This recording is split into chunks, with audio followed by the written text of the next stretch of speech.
ਵਾਹਿਗੁਰੂ ਜੀ ਕਾ ਖਾਲਸਾ ਵਾਹਿਗੁਰੂ ਜੀ ਕੀ ਫਤਿਹ। अस्सलाम वालेकुम आदाब बर्ज। मैं हाँ ਤੁਹਾਡੀ ਹੋਸਟ ਨੀਲਮ ਕੌਰ ਤੇ ਮੈਂ ਟੀਵੀ ਹੋਰ ਦੇ ਸਾਰੇ ਦਰਸ਼ਕਾਂ ਤੇ ਸਰੋਤਿਆਂ ਨੂੰ ਜੀ ਆਇਆਂ ਕਹਿੰਦੀ ਹਾਂ ਪ੍ਰੋਗਰਾਮ ਸੱਚੋ ਸੱਚ ਵਿੱਚ, ਜਿਹੜੇ ਇਸ ਪ੍ਰੋਗਰਾਮ ਨਾਲ ਦੇਸ਼ਾਂ ਵਿਦੇਸ਼ਾਂ ਤੋਂ ਜੁੜ ਚੁੱਕੇ ਨੇ। ਖਾਲਿਸਤਾਨ ਅਫੇਅਰ ਸੈਂਟਰ ਦੇ ਸੰਚਾਲਕ ਡਾਕਟਰ ਅਮਰਜੀਤ ਸਿੰਘ ਜੀ ਰੋਜ਼ਾਨਾ ਦੀ ਤਰ੍ਹਾਂ ਸਾਡੇ ਨਾਲ ਇਸ ਟਾਈਮ ਸਕਾਈਪ ਰਾਹੀਂ ਮੌਜੂਦ ਨੇ। ਆਓ ਉਹਨਾਂ ਨਾਲ ਗੱਲਬਾਤ ਕਰਕੇ ਅੱਜ ਦੇ ਅਹਿਮ ਇਸ਼ੂਜ਼ ਉੱਪਰ ਉਹਨਾਂ ਤੋਂ ਉਹਨਾਂ ਦਾ ਤਜਜ਼ੀਆ ਜਾਣਦੇ ਹਾਂ।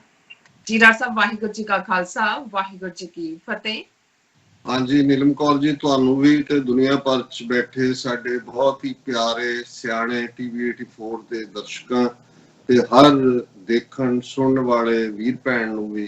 ਵਾਹਿਗੁਰੂ ਜੀ ਕਾ ਖਾਲਸਾ ਵਾਹਿਗੁਰੂ ਜੀ ਕੀ ਫਤਿਹ। ਜੀ ਡਾਕਟਰ ਸਾਹਿਬ, ਜੀ ਆਇਆਂ ਨੂੰ ਪ੍ਰੋਗਰਾਮ ਸੱਚੋ ਸੱਚ ਵਿੱਚ। ਬਹੁਤ ਸ਼ੁਕਰੀਆ ਜੀ ਡਾਕਟਰ ਸਾਹਿਬ, ਅੱਜ 1 ਜੁਲਾਈ 2020 18 ਹਾੜ ਨਾਨਕਸ਼ਾਹੀ ਸੰਮਤ 552 ਦਾ ਦਿਨ ਹੈ ਤੇ ਡਾਕਟਰ ਸਾਹਿਬ ਪ੍ਰੋਗਰਾਮ ਸ਼ੁਰੂ ਕਰਨ ਤੋਂ ਪਹਿਲਾਂ ਅਸੀਂ ਆਪਣੇ ਦਰਸ਼ਕਾਂ ਤੇ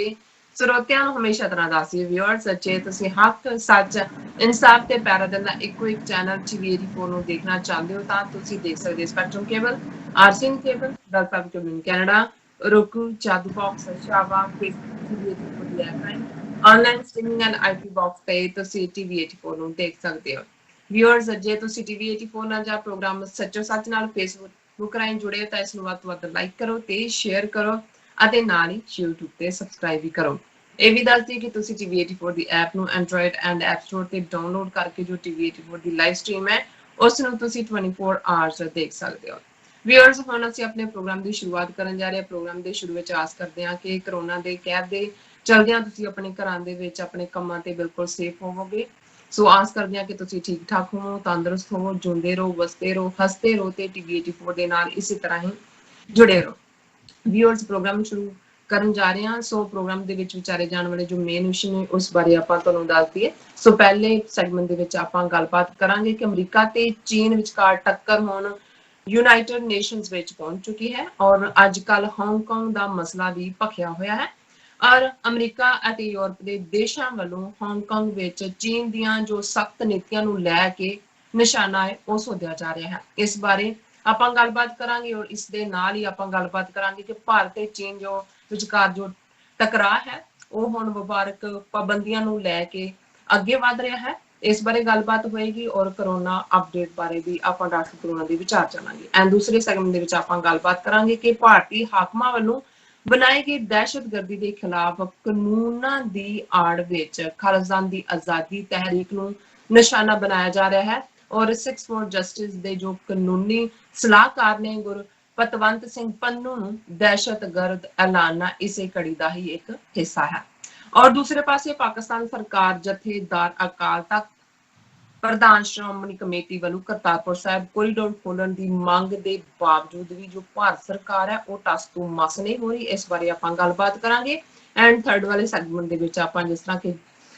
ਧਰਮ ਦਾ ਜੋ ਰਸਤਾ ਹੈ ਉਹ ਸੱਚ ਦਾ ਰਸਤਾ ਹੁੰਦਾ ਹੈ ਔਰ ਕੀ ਕਾਰਨ ਹੈ ਕਿ ਸਿੱਖਾਂ ਦੀ ਧਾਰਮਿਕ ਜੋ ਸੰਸਥਾ ਹੈ ਸ਼੍ਰੋਮਣੀ ਕਮੇਟੀ ਵਿੱਚ ਜੋ ਫੈਲੀ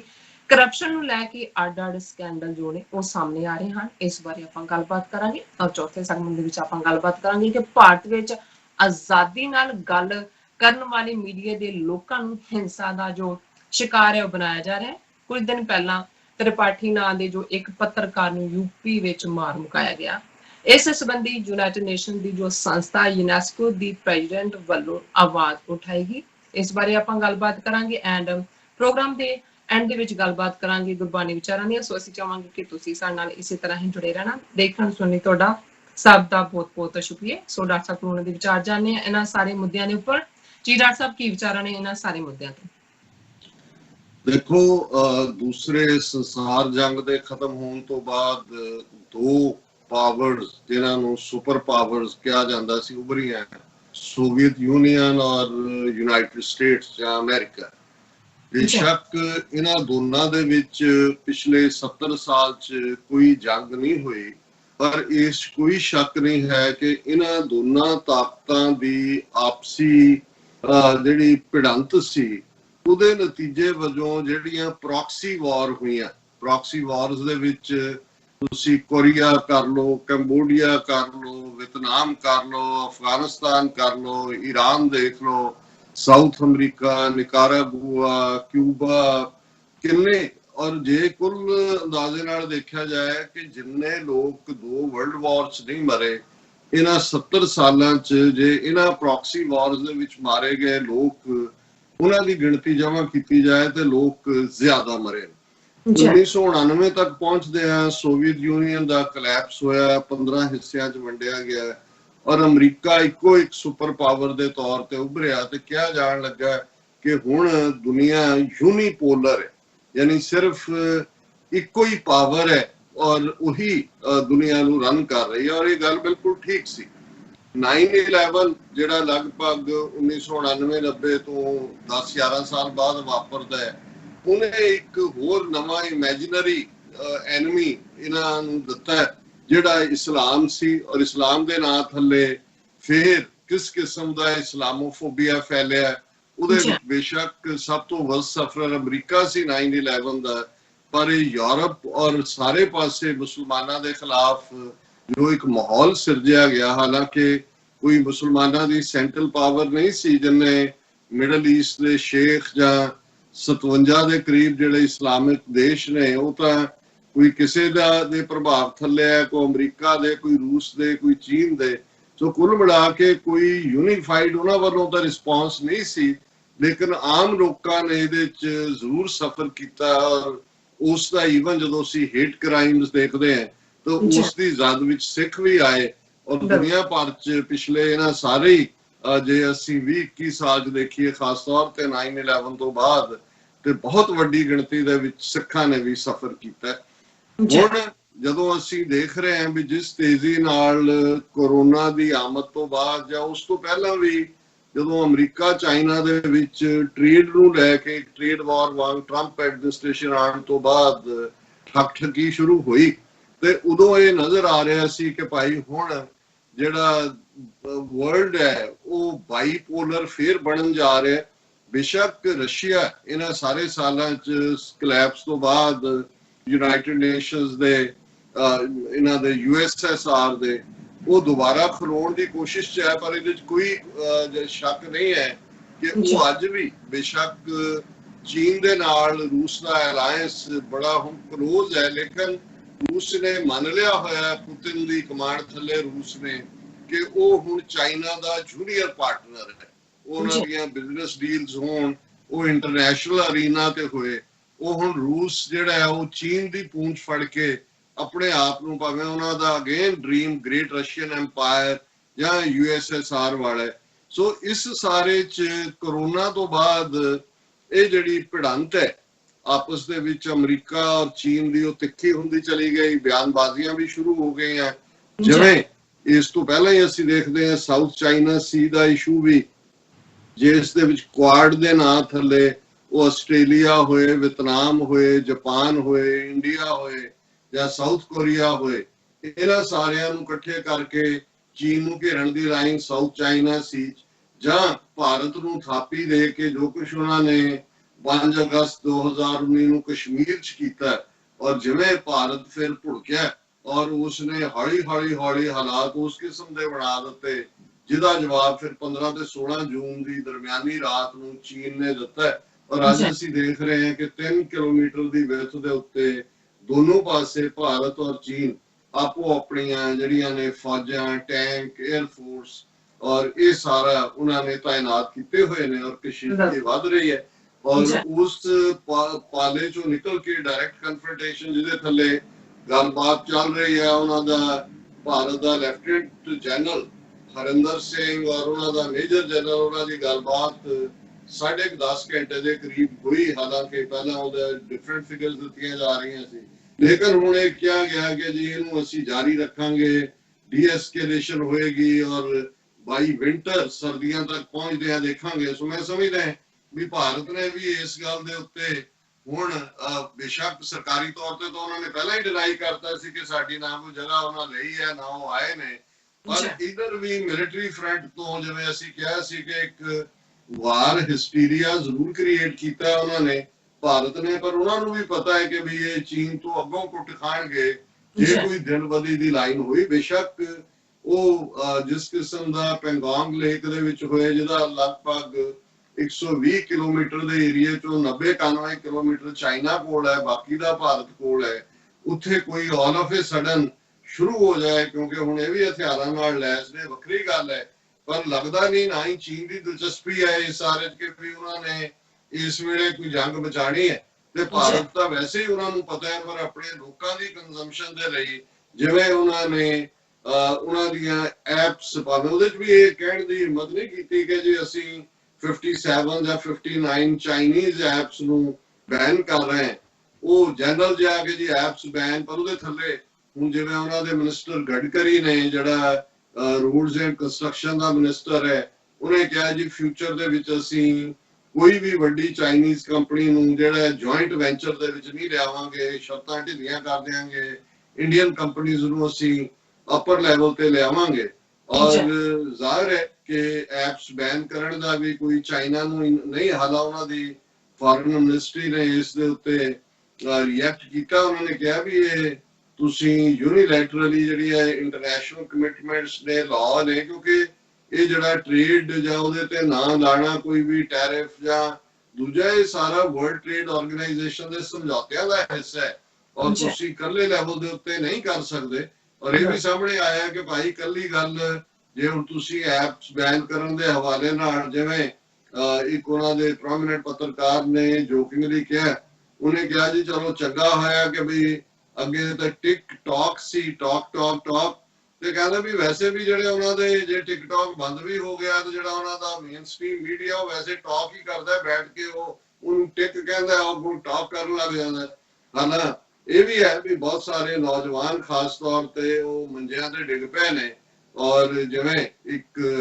ਲਾਈਟਰ ਵੇਂਚ ਕਿਤੇ ਕਾਰਟੂਨ ਸੀ ਕਿ ਡਾਕਟਰ ਜਿਹੜਾ ਹੈ ਉਹ ਲੜਕੇ ਨੂੰ ਐਗਜ਼ਾਮਨ ਕਰ ਰਿਹਾ ਹੈ ਔਰ ਮਾਪਿਓ ਕਹਿੰਦੇ ਨੇ ਕਰੋਨਾ ਤੇ ਨਹੀਂ, ਉਹ ਕਹਿੰਦਾ ਕਰੋਨਾ ਨਹੀਂ, ਟਿਕਟੌਕ ਸਿੰਪਟਮ ਨੇ, ਇਹ ਬੰਦ ਹੋ ਗਿਆ ਔਰ ਉਹਨੇ ਪੁੱਠਾ ਕਰ ਦਿੱਤਾ। ਸੋ ਜ਼ਾਹਿਰ ਹੈ ਕਿ ਵੀ ਇਸ ਦਾ ਸ਼ਿਕਾਰ ਉਹ ਲੋਕ ਜਿਹੜੇ ਆਪਣੇ ਆਪ ਨੂੰ ਐਕਸਪ੍ਰੈਸ ਵੀ ਕਰਦੇ ਸੀ, ਰਾਤੋਂ ਰਾਤ ਟਿਕਟੌਕ ਸਟਾਰ ਵੀ ਬਣ ਰਹੇ ਸੀ, ਉਹਨਾਂ ਨੂੰ ਜ਼ਰੂਰ ਹੋਇਆ। ਪਰ ਕੁੱਲ ਮਿਲਾ ਕੇ ਗੱਲ ਇਹ ਨਹੀਂ ਹੈ ਕਿ ਵੀ ਚਾਈਨਾ ਦਾ ਕੀ ਫਾਈਨੈਂਸ਼ੀਅਲ ਨੁਕਸਾਨ ਕਰਨਗੇ। ਹੁਣ ਤਾਂ ਇਹ ਆ ਰਿਹਾ ਹੈ ਕਿ ਭਾਈ ਇਹ ਪੁੱਛਿਆ ਜਾ ਰਿਹਾ ਵੀ ਸਾਰੇ ਸੀਸੀਟੀਵੀ ਕੈਮਰੇ,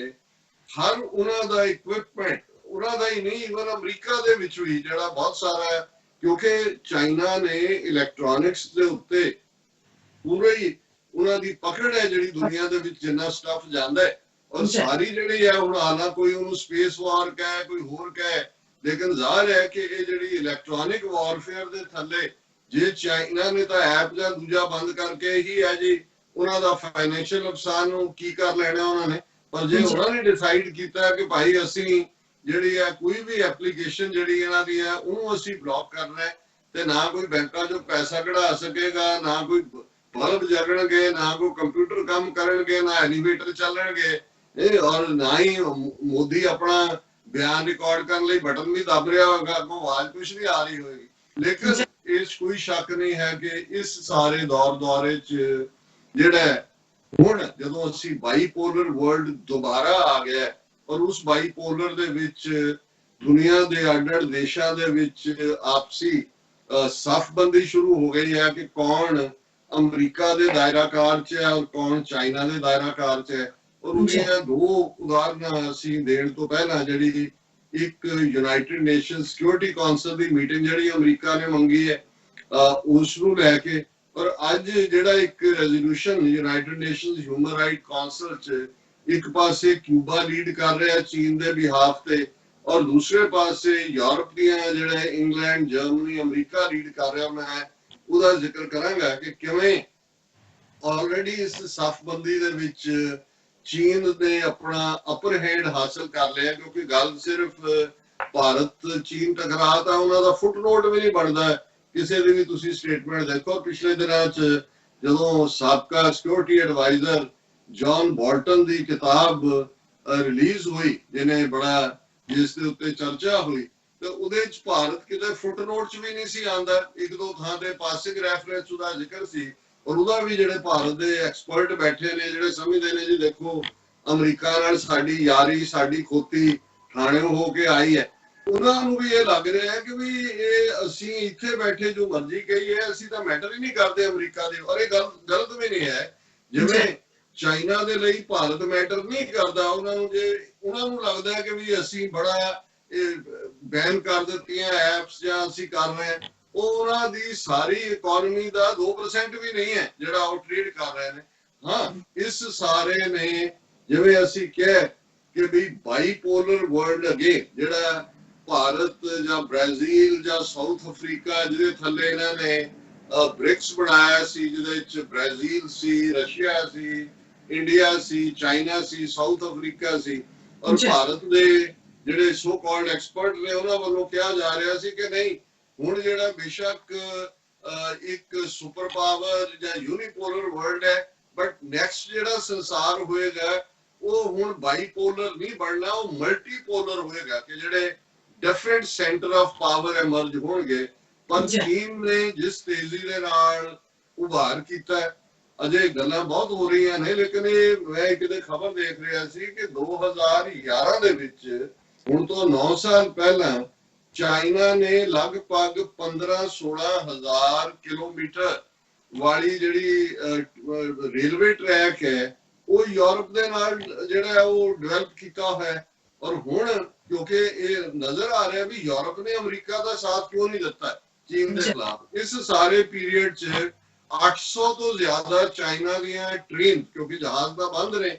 ਔਰ ਉਹ ਰੇਲਵੇ ਟਰੈਕ ਜਿਹੜਾ ਹੈ, ਜਿਹੜਾ ਕਿ ਚੀਨ ਤੋਂ ਲੈ ਕੇ ਸਾਰੇ ਯੂਰਪ ਨੂੰ ਕਵਰ ਕਰਦਾ ਹੈ, ਉਹ ਲਗਾਤਾਰ ਰੋਜ਼ਾਨਾ ਉਹਨਾਂ ਦੀ ਟ੍ਰੇਨਾਂ ਆਉਂਦੀਆਂ ਜਾਂਦੀਆਂ ਨੇ, ਜਿਹਦੇ 'ਚ ਮੈਡੀਸਨ ਸਪਲਾਈ, ਇਕਵਿਪਮੈਂਟ, ਔਰ ਕੋਰੋਨਾ ਨਾਲ ਲੜਨ ਦੇ ਲਈ ਉਹ ਯੂਰਪ ਦੀ ਪੂਰੀ ਮਦਦ ਕਰ ਰਹੇ ਨੇ। ਹੁਣ ਇਹ ਜਿਹੜੀ 9 ਸਾਲ ਪਹਿਲਾਂ, ਔਰ ਇਸ ਤੋਂ ਅਗਲਾ ਉਹਨਾਂ ਦਾ ਜਿਹੜਾ ਜ਼ਾਹਰ ਹੈ ਕਿ ਜਿਹੜਾ ਉਹਨਾਂ ਦਾ ਡ੍ਰੀਮ ਹੈ, ਖਾਸ ਤੌਰ ਤੇ ਸ਼ੀ ਜਿਨਪਿੰਗ ਦਾ ਇਹ ਬ੍ਰੇਨ ਚਾਈਲਡ ਹੈ, ਜਿਹਨੂੰ economical corridor, one belt one road initiative ਕਿਹਾ ਜਾਂਦਾ ਹੈ, ਓਲਡ ਸਿਲਕ ਰੂਟ ਦੇ ਥੱਲੇ ਵੀ ਕਿਹਾ ਜਾਂਦਾ ਹੈ। ਔਰ 138 ਦੇਸ਼, ਦੁਨੀਆ ਦੇ 193 ਦੇਸ਼ ਯੂਐਨ ਦੇ ਮੈਂਬਰ ਨੇ, 138 ਦੇਸ਼ ਆਲਰੇਡੀ ਚਾਈਨਾ ਦੇ ਇਸ ਬੈਲਟ ਐਂਡ ਰੋਡ ਇਨੀਸ਼ੀਏਟਿਵ ਦਾ ਹਿੱਸਾ ਨੇ। ਸੋ ਉਹਨਾਂ ਨੇ ਕੱਲਾ ਯੂਰਪ ਹੀ ਨਹੀਂ ਕੇਟਰ ਕੀਤਾ, ਜਿਵੇਂ ਉਹਨਾਂ ਨੇ ਅਫਰੀਕਾ ਕੰਟੀਨੈਂਟ ਜਿਹੜਾ ਸਾਰਾ,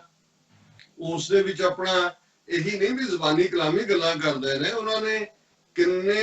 $100 ਬਿਲੀਅਨ ਜਿਹੜਾ ਉਹ ਏਡ ਦੇ ਜਿਹੜਾ ਉਹਨਾਂ ਨੂੰ ਲੋਨ ਕੀਤਾ ਹੋਇਆ ਉਹ ਸਾਰੇ ਸਟਰਕਚਰ ਨੂੰ ਡਿਵੈਲਪ ਕਰਨ ਦੇ ਵਿੱਚ। ਅਸੀਂ ਕੱਲ ਗੱਲ ਕੀਤੀ ਸੀ ਕਿ ਸ੍ਰੀਲੰਕਾ ਜਿਹੜਾ ਭਾਰਤ ਵੱਲ ਦੇਖਦਾ ਰਿਹਾ ਕਿ ਭਾਈ ਤੁਹਾਡੇ $98 ਕਰੋੜ ਹੈ, ਇਹੀ ਸਾਡਾ ਇਹਨੂੰ ਕਿਸ਼ਤ ਜਿਹੜੀ ਉਹਦੀ ਕਰਜ਼ੇ ਦੀ ਕਿਸ਼ਤ ਹੈ ਅੱਗੇ ਪਾ ਦਿਓ। ਉਹਨਾਂ ਨੇ ਕੋਈ ਰਿਸਪੌਂਡ ਨਹੀਂ ਕੀਤਾ ਤੇ ਚੀਨ ਨੇ ਉਹਨਾਂ ਨੂੰ ਆਫਰ ਕੀਤਾ ਕਿ ਲੈ ਲਓ ਤੁਸੀਂ $50 ਕਰੋੜ ਲੈ ਲਓ ਸਾਡੇ ਤੋਂ, ਸ਼ੁਰੂ ਕਰੋ ਜੋ ਤੁਹਾਡਾ ਰੁਕਿਆ ਹੋਇਆ ਕੰਮ ਹੈ। ਸੋ ਕੁੱਲ ਮਿਲਾ ਕੇ ਚਾਈਨਾ ਨੇ ਆਲਰੇਡੀ ਕੈਲਕੂਲੇਟ ਕੀਤਾ ਹੋਇਆ ਹੈ ਕਿ ਉਹਨਾਂ ਨੇ ਕਿਸ ਪਾਸੇ ਜਾਣਾ ਹੈ। ਉਹਨਾਂ ਦੀ ਜਿਹੜਾ ਉਹਨਾਂ ਦਾ ਇਕਨੋਮਿਕਲ ਇੰਜਨ ਜਿਹਨੂੰ ਕਹਿੰਦੇ ਨੇ, ਉਹ ਉਹਨਾਂ ਦਾ ਇਹੀ ਨਹੀਂ ਵੀ ਤਪਿਆ ਹੋਇਆ, ਉਹ ਰੈਗੂਲਰ ਪ੍ਰੋਡਿਊਸ ਕਰ ਰਿਹਾ। ਔਰ ਇਸ ਸਾਰੇ ਦੌਰ ਦੇ ਵਿੱਚ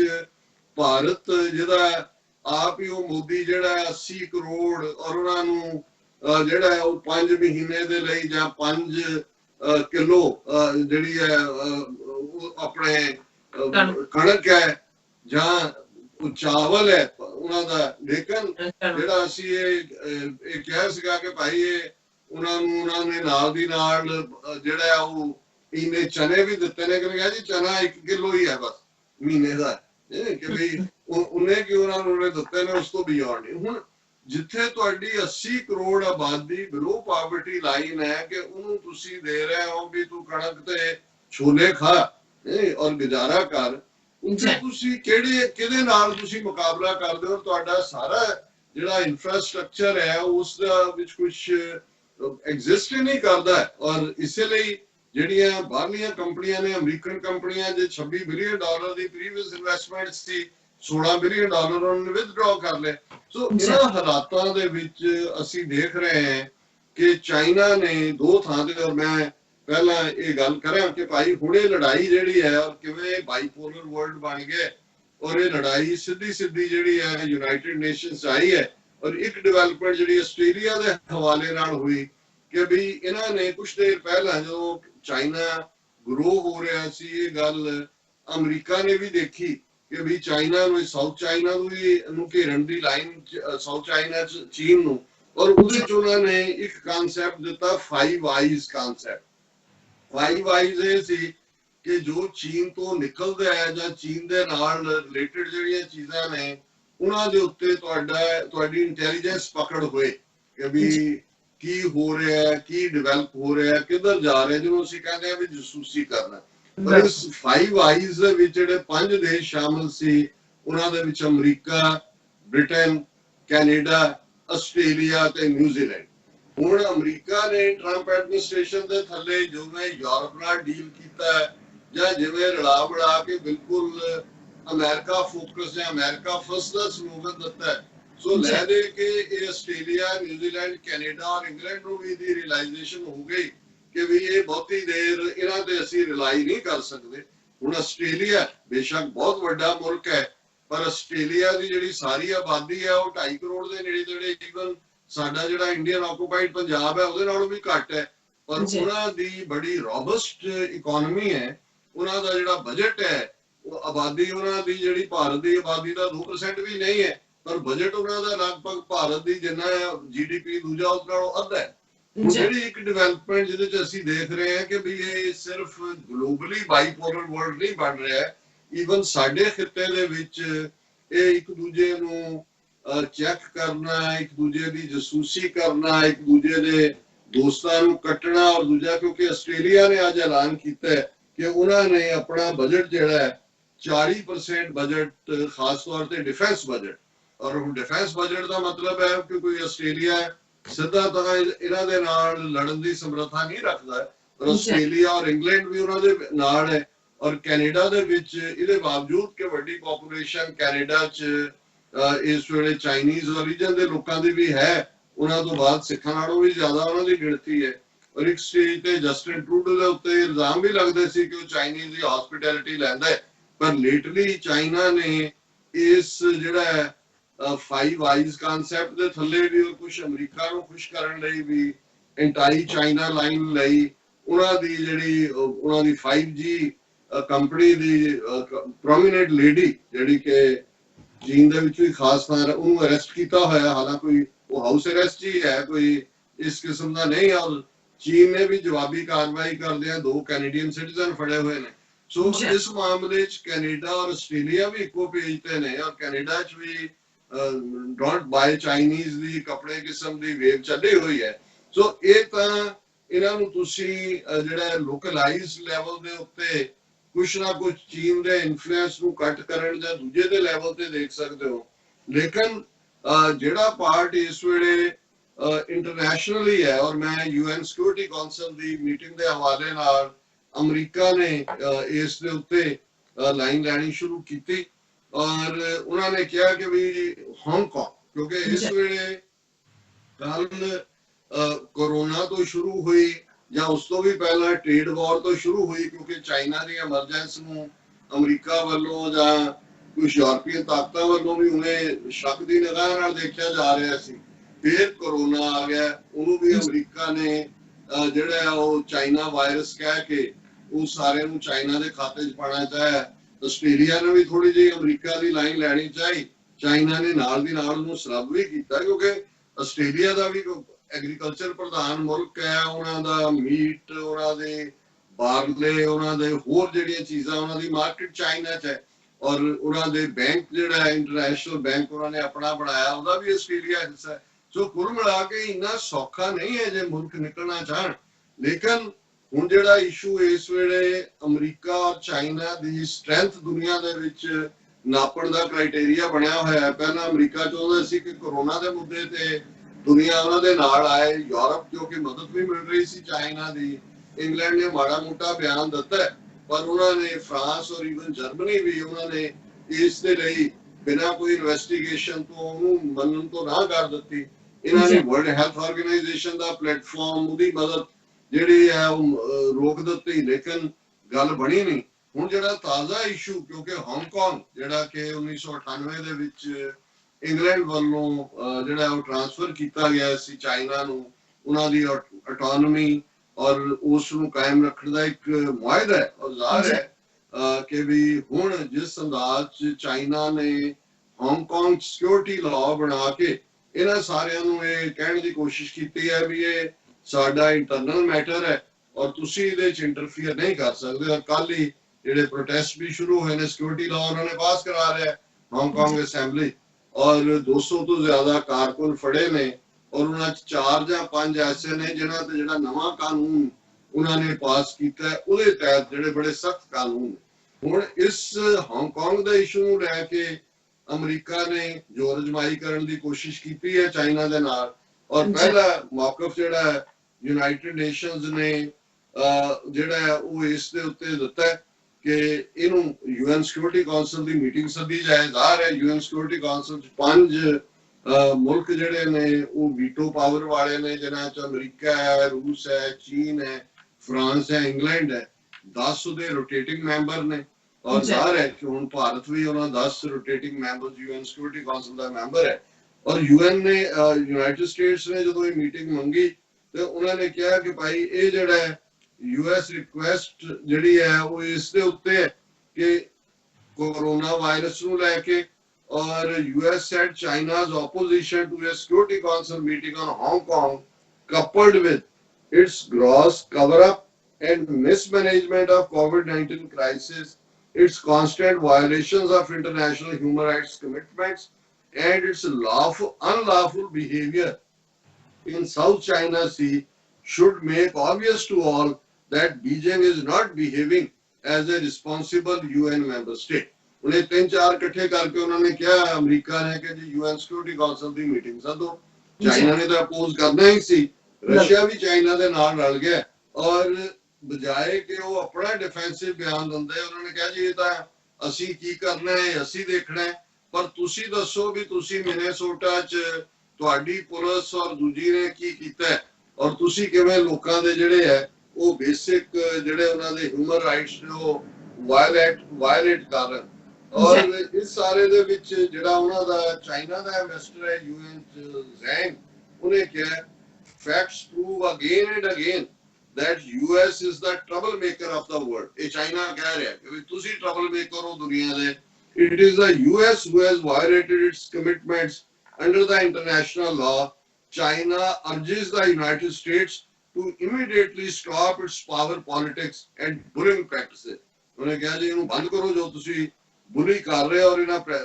ਜਿਹੜਾ ਇਹਨੂੰ ਅਸੀਂ ਟੋਲਰੇਟ ਨਹੀਂ ਕਰਾਂਗੇ। ਔਰ ਇਸੇ ਤਰ੍ਹਾਂ ਹੀ ਚਾਈਨਾ ਦੇ ਐਮਬੈਸਡਰ ਹੋਣ ਜੈਂਗ ਜੁਨ ਜਾਂ ਈਵਨ ਰਸ਼ੀਆ, ਉਹਨਾਂ ਨੇ ਇਸ ਦੇ ਉੱਤੇ ਫੋਰਸੀਬਲੀ ਲੈ ਕੇ ਸੁਝਾਅ ਹੈ ਕਿ ਜੇ ਰਸ਼ੀਆ ਔਰ ਚਾਈਨਾ UN ਸਿਕਿਉਰਿਟੀ ਕਾਉਂਸਲ 'ਚ ਤਾਂ ਇੱਕ ਮੈਂਬਰ ਖਲੋ ਜਾਏ ਵੀਟੋ ਵਾਲਾ ਤਾਂ ਮੀਟਿੰਗ ਨਹੀਂ ਹੋ ਸਕਦੀ। ਸੋ ਇਹਦੇ 'ਚ ਵੀ ਰਸ਼ੀਆ ਖੁੱਲ ਕੇ ਚਾਈਨਾ ਦੇ ਨਾਲ ਆਇਆ। ਸੋ ਉਹਨਾਂ ਨੇ ਅਮਰੀਕਾ ਨੂੰ ਐਕਿਊਜ਼ ਕੀਤਾ ਕਿ ਤੁਸੀਂ ਜਿਹੜਾ ਉਹਦੇ 'ਚ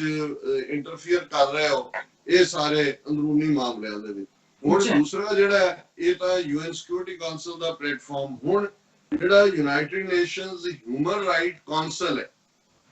ਉਸ ਦਾ ਹੈਡਕੁਆਰਟਰ ਜਨੀਵਾ 'ਚ ਹੈ। ਔਰ ਉਹਦੀ ਵੀ ਖਬਰ ਜਿਹੜੀ ਅੱਜ ਪ੍ਰੋਮੀਨੈਂਟਲੀ ਹੈ ਕਿ ਵੀ ਉਹਦੇ 'ਚ ਅਮਰੀਕਾ ਨੇ ਲਗਭਗ ਜਿਹੜਾ ਹੈ ਉਹ 27 ਦੇਸ਼ਾਂ ਦੀ ਮਦਦ ਦੇ ਨਾਲ, ਜਿਹਦੇ 'ਚ ਯੂਰਪ ਦੇ ਜ਼ਾਹਰ ਹੈ ਬ੍ਰਿਟੇਨ, ਫਰਾਂਸ, ਜਰਮਨੀ, ਇਹ ਸਾਰੇ ਸ਼ਾਮਲ ਨੇ, ਇਹ ਡਿਮਾਂਡ ਕੀਤੀ ਕਿ ਵੀ ਇਹ ਜਿਹੜਾ ਹਾਂਗਕਾਂਗ ਦਾ ਵਿੱਚ ਲਾਅ ਬਣਾਇਆ ਸਿਕਿਉਰਿਟੀ ਲਾਅ, ਇਹ ਵਾਇਓਲੇਸ਼ਨ ਹੈ, ਇਹ ਹਿਊਮਨ ਰਾਈਟਸ ਦੀ ਐਗਰੀਮੈਂਟ ਜਿਹੜਾ ਚੀਨ ਨੇ ਕੀਤਾ, ਔਰ ਇਸ ਦੇ ਉੱਤੇ ਚਾਈਨਾ ਨੂੰ ਕੰਡੈਮ ਕੀਤਾ ਜਾਏ। ਹਿਊਮਨ ਰਾਈਟ ਕਾਉਂਸਲ 'ਚ 27 ਜਿਹੜੇ ਦੇਸ਼ ਨੇ ਉਹ ਅਮਰੀਕਾ ਦੇ ਨਾਲ ਖਲੋਤੇ।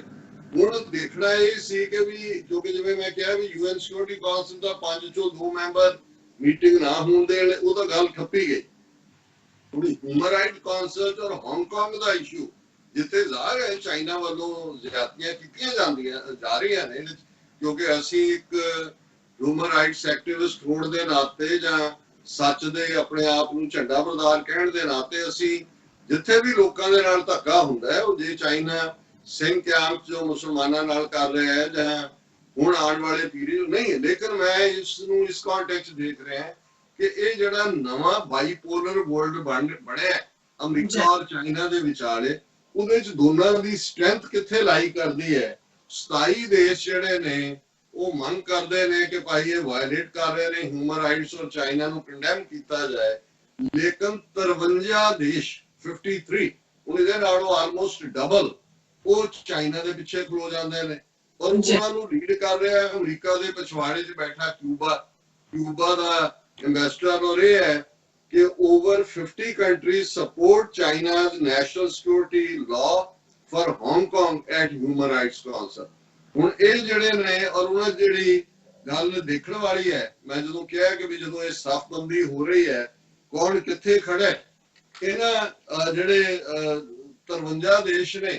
ਉਹਨਾਂ ਚ ਇਸਲਾਮਿਕ ਬਲੌਕ ਦੇ ਮੁਲਕ ਵੀ ਨੇ ਜਿਹੜੇ ਅਮਰੀਕਾ ਤੋਂ ਪੁੱਛੇ ਬਿਨਾ ਕਦੇ ਨਿਚ ਨਹੀਂ ਸੀ ਮਾਰਦੇ। ਉਹਨਾਂ ਦੇ ਵਿੱਚ ਅਸੀਂ ਦੇਖ ਰਹੇ ਹਾਂ ਕਿ ਭਾਈ ਸੋਵੀਅਤ ਯੂਨੀਅਨ ਜਿਹੜਾ ਸਾਊਦੀ ਅਰੇਬੀਆ ਵੀ ਹੈ, ਇਜਿਪਟ ਵੀ ਹੈ ਔਰ ਬਾਕੀ ਜਿਹੜੇ UAE ਵੀ ਹੈ ਔਰ ਇਸ ਸਾਰੇ ਦੇ ਵਿੱਚ ਈਰਾਨ ਵੀ ਹੈ। ਹੁਣ ਇਹਦਾ ਮਤਲਬ ਹੈ ਵੀ ਉਸ ਖਿੱਤੇ ਦੇ ਵਿੱਚ ਆਲਰੇਡੀ ਚਾਈਨਾ ਔਰ ਈਰਾਨ ਦੀ ਵੀ ਟ੍ਰੇਡ ਹੈ, ਰਸ਼ੀਆ ਈਰਾਨ ਦੇ ਨਾਲ ਵੀ ਰੱਖਦਾ ਹੈ। ਔਰ ਇਸ ਸਾਰੇ ਚ ਤੁਸੀਂ ਦੇਖਦੇ ਹੋ ਕਿ ਭਾਰਤ ਦਾ ਗਵਾਂਢ ਦੇਖ ਲਓ ਕਿ ਹੁਣ ਭਾਰਤ ਇਹ ਸਮਝਦਾ ਹੈ ਕਿ ਵੀ ਉਹ ਅਮਰੀਕਾ ਦਾ ਜਿਹੜਾ ਉਹ ਕੱਛਾ ਵਜਾਏਗਾ ਕਿਉਂਕਿ ਅਮਰੀਕਾ ਬੈਕ ਤੇ ਆ ਗਿਆ। ਹੁਣ ਜਿਹੜੇ ਨੇਸ਼ਨ ਚਾਈਨਾ ਦੀ ਸਪੋਰਟ ਤੇ ਆਏ ਨੇ ਉਹਨਾਂ ਦੇ ਵਿੱਚ ਸ੍ਰੀਲੰਕਾ ਵੀ ਹੈ, ਉਹਨਾਂ ਦੇ ਵਿੱਚ ਮਿਆਂਮਾਰ ਵੀ ਹੈ,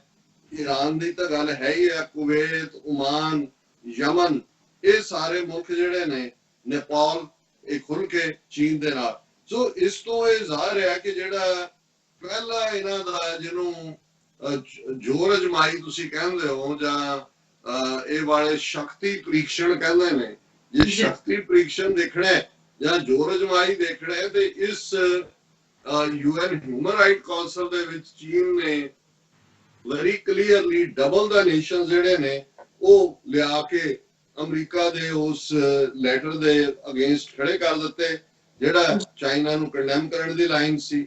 ਔਰ ਇਹਦੇ ਜਿਹੜੇ ਨੇ ਕਿਊਬਾ ਨੂੰ ਲੀਡ ਕਰ ਰਿਹਾ ਤਾਂ ਉਹਨਾਂ ਨੇ ਕਿਹਾ that not interfering with a sovereign state's internal affairs is the basic principle of UN Charter International Order. The national security law for Hong Kong is China's legitimate power. This is not a question about human rights and should not be discussed at the Human Rights Council. तो उन्होंने कहा कि भाई ये sovereignty है। और मैं वैसे अमेरिका वालों भी उन कई चीज़ां तुसी एक पासों कुछ कोट कर रहे होंदे हो, दूसरे पासों कुछ और कोट कर रहे होंदे हो। हुण अमेरिका ਨੂੰ ਕੋਈ ਪੁੱਛੇ ਕਿ ਵੀ ਤੁਸੀਂ ਇੱਕ ਪਾਸੇ ਜਦੋਂ ਕਸ਼ਮੀਰ 'ਚ ਜੋ ਭਾਰਤ ਕਰ ਰਿਹਾ ਹੈ, ਜਿਵੇਂ ਉਹਨਾਂ ਨੇ ਆਈਨੀ ਗੁੰਡਾਗਰਦੀ ਕਰਕੇ ਸਾਰਾ ਇੰਟਰਨੈਸ਼ਨਲੀ ਜਿਹੜਾ ਡਿਸਪਿਊਟਡ ਏਰੀਆ ਸੀ ਉਸ ਦਾ ਸਟੇਟਸ ਖਤਮ ਕਰਕੇ ਆਪਣੇ ਨਾਲ ਮਰਜ ਕੀਤਾ ਹੈ। 80 ਲੱਖ ਲੋਕ ਉੱਥੇ ਕਿਵੇਂ ਪਿਛਲੇ ਲਗਭਗ 1 ਸਾਲ ਤੋਂ ਦੋਹਰੀ ਜਿਹੜੀ ਹੈ ਉਹ ਲੋਕਡਾਊਨ ਦੇ ਵਿੱਚ ਨੇ। ਉੱਥੇ ਤੁਸੀਂ ਕਹਿੰਦੇ ਹੋ ਜੀ ਇਹ ਇੰਡੀਆ ਦਾ ਇੰਟਰਨਲ ਮੈਟਰ ਹੈ ਤੇ ਜੇ ਹਾਂਗਕਾਂਗ ਚਾਈਨਾ ਦੀ ਜਿਹੜੀ ਹੈ ਉਹਨਾਂ ਦੀ ਸਰਜ਼ਮੀਨ ਜਾਂ ਉਹਨਾਂ ਦਾ ਹਿੱਸਾ ਹੈ ਤੇ ਜੇ ਉਹ ਹਾਂਗਕਾਂਗ ਕੁਝ ਕਰਦੇ ਨੇ, ਮੈਂ ਇਹ ਨਹੀਂ ਕਹਿੰਦਾ ਵੀ ਅਸੀਂ ਕੋਈ ਸਪੋਰਟ ਕਰਦੇ ਹਾਂ ਜੋ ਕਰਦੇ ਨੇ, ਪਰ ਗੱਲ ਤਾਂ ਇਹ ਹੈ ਕਿ ਵੀ ਤੁਸੀਂ ਇਹ ਤਾਂ ਨਹੀਂ ਹੋ ਸਕਦਾ ਕਿ ਭਾਈ ਇੱਕ ਥਾਂ ਤੇ ਤੁਸੀਂ ਹੋਰ ਰੰਗ ਦਿਖਾਓ ਦੂਸਰੇ ਤੇ ਮੋਰਲ ਹਿਊਮਨ ਰਾਈਟਸ ਬੜਾ ਇੰਪੋਰਟੈਂਟ ਇਸ਼ੂ ਹੈ ਮੇਰੇ ਲਈ। ਇਹ ਮੈਂ ਪੈਸ਼ਨ ਰੱਖਦਾ ਹੈ ਇਸ ਲਈ ਪਹਿਲੇ ਦਿਨ ਤੋਂ,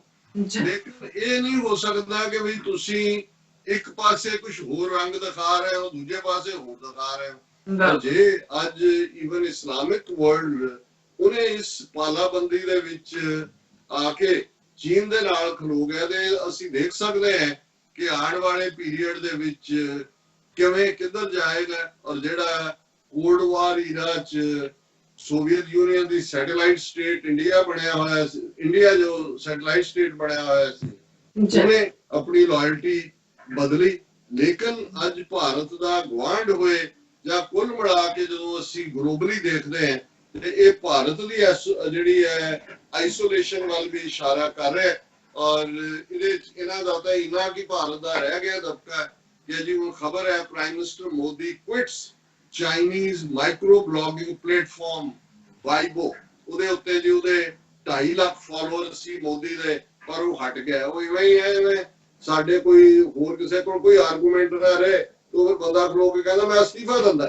बाकी कहते ਅਸੀਂ ਚਾਹੁੰਦੇ ਕੀ ਹੈ ਜੇ अस्तीफा ਉਹ ਲੱਗਦਾ ਹੁੰਦਾ ਵੀ ਪਤਾ ਨਹੀਂ ਮੈਂ ਇਹ ਆਮ ਹੁੰਦਾ ਜੇ ਮੇਰਾ ਉਹ ਜੇਬ ਚ ਵੀ ਕੱਢਦਾ ਵੀ ਨਹੀਂ, ਉਹਨੂੰ ਵੀ ਇਹ ਪਤਾ ਹੁੰਦਾ ਜਦੋਂ ਦਿੱਤਾ ਉਹਨੇ ਕਹਿੰਦਾ ਮੈਂ ਲੱਗਾ अस्तीफा ਦੇਣ। ਹੁਣ ਇਹ ਬੜੀ ਖਬਰ ਲਵਾਈ ਹੋਈ ਹੈ ਕਿ ਜੀ ਚਾਈਨਾ ਦੇ ਮਾਈਕਰੋ ਬਲੌਗਿੰਗ ਪਲੇਟਫਾਰਮ ਨੂੰ ਇੰਡੀਆ ਨੇ ਛੱਡ ਦਿੱਤਾ ਔਰ ਚਾਈਨਾ ਨੇ ਜਿਹੜਾ ਇਸ ਸਾਰੇ ਦੇ ਉੱਤੇ ਬੜਾ ਡਿਗਨੀਫਾਈਡ ਜਿਹਾ ਰਿਸਪੌਂਸ ਉਹਨਾਂ ਕਿਹਾ ਜੀ India has a responsibility to uphold our businesses. China ਨੇ ਕਿਹਾ ਕਿ ਤੁਹਾਡੀ ਇਹ ਜ਼ਿੰਮੇਵਾਰੀ ਹੈ। China said on Tuesday it was concerned about India's decision to ban Chinese mobile apps such as ByteDance's TikTok and Tencent's WeChat and was making checks to verify the situation। ਉਹਨਾਂ ਕਿਹਾ ਜੀ ਅਜੇ ਅਸੀਂ ਵੈਰੀਫਾਈ ਕਰ ਰਹੇ ਹਾਂ। ਉਹਨਾਂ ਦੀ foreign ministry ਨੇ ਰਿਪੋਰਟਰਸ ਨੂੰ ਕਿਹਾ ਕਿ India has a responsibility to uphold the rights of Chinese businesses. ਫਿਰ ਉਹਨਾਂ ਨੇ ਕਿਹਾ ਕਿ ਉਹਨਾਂ ਦੇ ਇਨਫੋਰਮੇਸ਼ਨ ਟੈਕਨੋਲੋਜੀ ਦੇ ਆਫੀਸ਼ੀਅਲ ਨੇ ਕਿਹਾ ਕਿ ਜਿਹੜਾ ਇਹ ਐਪਸ ਦੇ ਉੱਤੇ ਬੈਨ ਦੀ ਗੱਲ ਹੈ, ਇਹ this is prejudicial to sovereignty and integrity of India, ਜੋ ਉਹਨਾਂ ਨੇ ਬਹਾਨਾ ਲਾਇਆ। ਉਹਨਾਂ ਨੇ ਕਿਹਾ ਜੀ ਇਹਦੇ ਨਾਲ ਜਿਹੜੇ ਵਪਾਰਕ ਐਗਰੀਮੈਂਟ ਨੇ ਉਹ ਪਹਿਲਾਂ ਹੀ ਜਿਹੜੇ ਨੇ ਅਸੀਂ ਕੋਈ ਕਿਸੇ ਦਾ ਡਾਟਾ ਨਾ ਕਿਸੇ ਨੂੰ ਦਿੰਦੇ ਆ, and we are following whatever are the terms of the agreement। so ਇਸ ਸਿਚੁਏਸ਼ਨ ਚ ਮੈਂ ਸਮਝਦਾ ਕਿ ਭਾਰਤ ਇੰਟਰਨੈਸ਼ਨਲ ਲੈਵਲ ਤੇ ਵੀ ਪੂਰੀ ਤਰ੍ਹਾਂ ਆਈਸੋਲੇਟ ਹੋਇਆ, ਜਿਹੜਾ ਉਹ ਲੱਗਦਾ ਸੀ ਕਿ ਜੀ ਇਹ ਹੁਣ ਮਲਟੀਪੋਲਰ ਵਰਲਡ ਬਣ ਗਿਆ, ਅਸੀਂ ਦੁਨੀਆ ਦੀ ਪਾਵਰ ਬਣ ਕੇ ਉੱਭਰੇ। ਔਰ ਇਸ ਸਾਰੇ ਚ ਲੋਕ ਰੀਜਨਲੀ ਵੀ ਸਾਰੇ ਦੇਸ਼, श्रीलंका, ਬੰਗਲਾਦੇਸ਼, ਮਿਆਂਮਾਰ, ਨੇਪਾਲ ਔਰ ਈਵਨ ਭੂਟਾਨ, ਇਹਦਾ ਅਸੀਂ ਜ਼ਿਕਰ ਕਰਦੇ। ਔਰ ਦੂਜੇ ਪਾਸੇ ਭਾਰਤ ਦੇ ਵਿੱਚ ਕੋਰੋਨਾ ਦੀ ਸਥਿਤੀ ਜਿਹੜੀ ਹੈ ਉਹ ਪੂਰਾ ਉਹਦਾ ਕਹਿਰ ਤੇਜ਼ੀ ਨਾਲ ਵੱਧ ਰਿਹਾ ਹੈ। 18,000 ਤੋਂ ਜ਼ਿਆਦਾ ਕੇਸ ਕੱਲ ਇੱਕ ਦਿਨ ਚ ਨੇ, ਮੌਤਾਂ ਦੀ ਗਿਣਤੀ ਵੀ ਵੱਧ ਰਹੀ ਹੈ। ਔਰ ਦੁਨੀਆ ਚ ਟੋਟਲ ਕੇਸ ਜਿਹੜੇ ਨੇ 10,06,81,590 ਨੇ ਔਰ ਕੁੱਲ ਮੌਤਾਂ 5,16,297 ਨੇ। ਅਮਰੀਕਾ ਜਿਹਦੇ ਕੋਲ ਲੀਡ ਹੈ ਸਾਰੇ ਕੇਸਾਂ ਦੀ 2,07,45,716 ਔਰ ਕੱਲ ਹੀ ਜਿਹੜੇ ਇਹਨਾਂ ਦੇ ਐਕਸਪਰਟ ਨੇ ਸਾਰੇ ਦੇ ਡਾਕਟਰ ਫੂਚੀ, ਉਹਨਾਂ ਨੇ ਕਿਹਾ ਕਿ ਆਉਣ ਵਾਲੇ ਦਿਨਾਂ ਚ ਅਮਰੀਕਾ ਚ ਰੋਜ਼ ਦਾ 1 ਲੱਖ ਕੇਸ ਹੋਏਗਾ ਨਵਾਂ ਜਿਹੜਾ ਨਿਊ ਆ ਰਹੇ ਨੇ। ਸੋ ਔਰ ਅਮਰੀਕਾ ਦੀਆਂ ਮੌਤਾਂ ਜਿਹੜੀਆਂ ਨੇ 1,30,356 ਨੇ। ਭਾਰਤ ਦੇ ਹਵਾਲੇ ਨਾਲ ਜਿਵੇਂ ਮੈਂ ਕਿਹਾ ਕਿ ਭਾਰਤ ਕੇਸਾਂ ਦੇ ਮਾਮਲੇ ਚੌਥੇ ਨੰਬਰ ਤੇ ਹੈ, 6,03,990 ਜਿਹੜਾ ਉੱਥੇ ਕੇਸ ਨੇ ਔਰ 17,822 ਮੌਤਾਂ ਹੋ ਚੁੱਕੀਆਂ ਨੇ। ਪਾਕਿਸਤਾਨ 12ਵੇਂ ਨੰਬਰ ਤੇ ਹੈ ਔਰ 2,13,470 ਟੋਟਲ ਕੇਸ ਨੇ ਔਰ 4,395 ਜਿਹੜੀਆਂ ਨੇ ਉਹ ਟੋਟਲ ਡੈਥਸ ਨੇ। ਸੋ ਇਹ ਕੋਰੋਨਾ ਅਪਡੇਟ ਹੈ ਜੀ। ਡਾਕਟਰ ਸਾਹਿਬ ਤੁਹਾਡਾ ਬਹੁਤ ਬਹੁਤ ਸ਼ੁਕਰੀਆ, ਸਾਰੀ ਜਾਣਕਾਰੀ ਤੁਸੀਂ ਸਾਡੇ ਦਰਸ਼ਕਾਂ ਨਾਲ ਸਾਂਝੀ ਕੀਤੀ ਹੈ। ਸਰ ਲੈਣੇ ਆ ਬ੍ਰੇਕ, ਵਿਊਅਰਸ ਤੋਂ ਸਾਨੂੰ ਇਸੇ ਤਰ੍ਹਾਂ ਹੀ ਬਨੇ ਰਹਿਣਾ, ਮਿਲਦੇ ਆਫਟਰ ਦਿਸ ਸ਼ਾਰਟ ਬ੍ਰੇਕ।